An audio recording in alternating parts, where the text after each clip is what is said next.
Welcome to Atlanta News First Behind the Investigation, where we take you behind the curtain to our latest investigation, explaining how we came up with the story.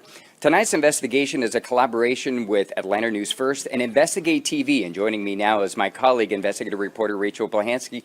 Tell us more about this investigation. It has to deal with water beads. What are water beads to begin with? Yeah, absolutely. So water beads are toys.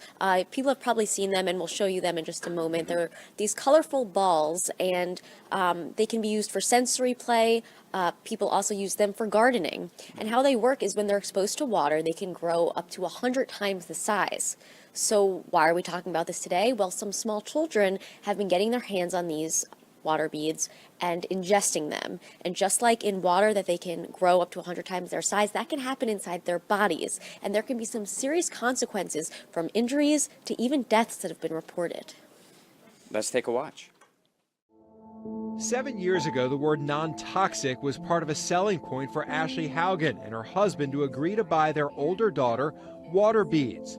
You would think if something said non-toxic that it literally meant that it had nothing in it that was potentially harmful. That's what you would think, and that is not the case. Ashley said they did harm her then one-year-old daughter Kipley, who got a hold of the little squishy beads despite playing in a separate area. When these little beads are dry, they're the size of a sprinkle. We had followed all the best advice, and yet we were sitting here in the hospital. We all just sat and prayed, and the surgeon came out and he showed us a picture, and he said, "Do you know what this is?" And the picture was of the water bead material that we had purchased for Abigail's 6th birthday. You don't feel good. Kipley initially seemed to recover, but then she began having movement and other issues, some of which persist today. The developmental pediatrician, he ruled everything else that it could possibly be out, and he diagnosed her with toxic brain encephalopathy, which is a brain injury due to exposure to chemicals.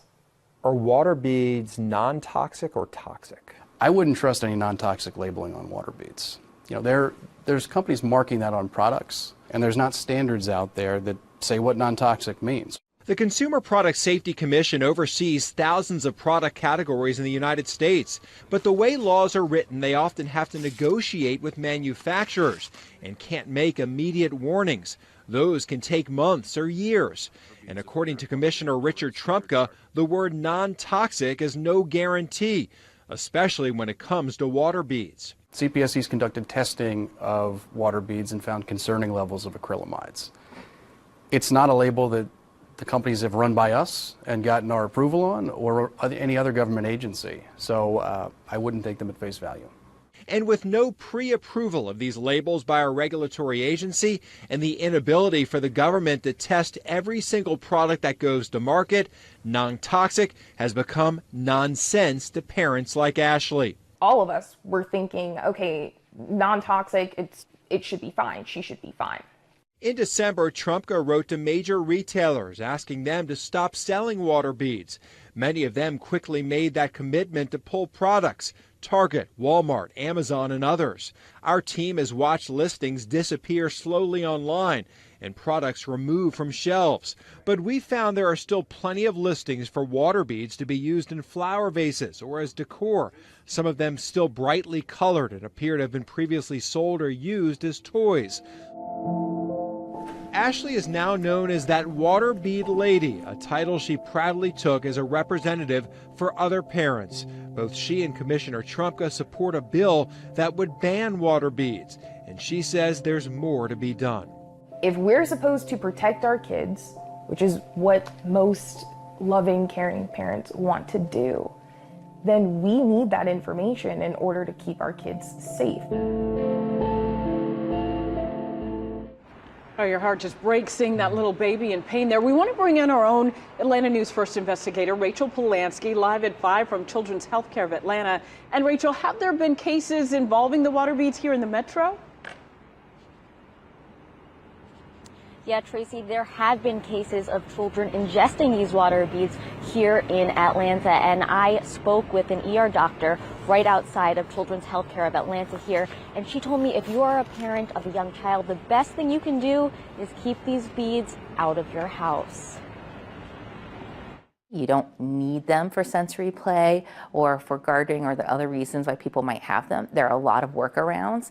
Most of the cases I've heard of have involved an older child having access to water beads for fun, but there being a younger sibling in the home where it's just not safe for them to be around water beads at all. Let's take a closer look at the numbers now. According to the Georgia Poison Center, calls related to water bead ingestion have been on the rise for the last 5 years, with the most calls coming in last year at 85 calls. Now, Dr. Agrawal says that if your child does swallow a water bead, don't panic. If they're breathing okay, call Georgia Poison Center. If they're not breathing, take them to your nearest emergency room. Reporting live tonight outside of Children's Healthcare of Atlanta, Rachel Polansky, Atlanta News First. Rachel, what a heartbreaking story that is. Lee Zurich reporting, by the way. Rachel, what do the numbers look like in Georgia? Is it an issue here? Yeah, it absolutely is an issue here. I reached out to the Georgia Poison Center, and they told me they have seen a steady increase in recent years. So we're talking about in 2019, they received 16 calls related to water beads. Last year, that number jumped to 85 calls. Wow. So pretty big deal. And that's just what they know of, because a lot of times when something like this happens, the parent doesn't think to call Georgia Poison Center. They might just rush to the ER. So probably the numbers are even higher than what we know from the Georgia Poison Center. And you spoke to a doctor about this. Can you tell me a little bit more about what she had to say? Yeah, so I talked with an ER doctor at Children's Healthcare of Atlanta, and she said this is a problem that they have seen in Atlanta. Her best advice for parents of small kids is just don't have these water beads in your house. Even if they're for your older child, your younger child can still get their hands on them, and it's just not worth it. She also says if your child does swallow a water bead, don't panic. If they're breathing, call the Georgia Poison Center and report it. If they're not breathing or they seem like they're having any kind of issues at all, then take them over to the emergency room, and they, of course, can help. Yeah, very good advice and an important story that all parents need to see. Rachel, thank you so much, and we will see you next time on Atlanta News First, Behind the Investigation.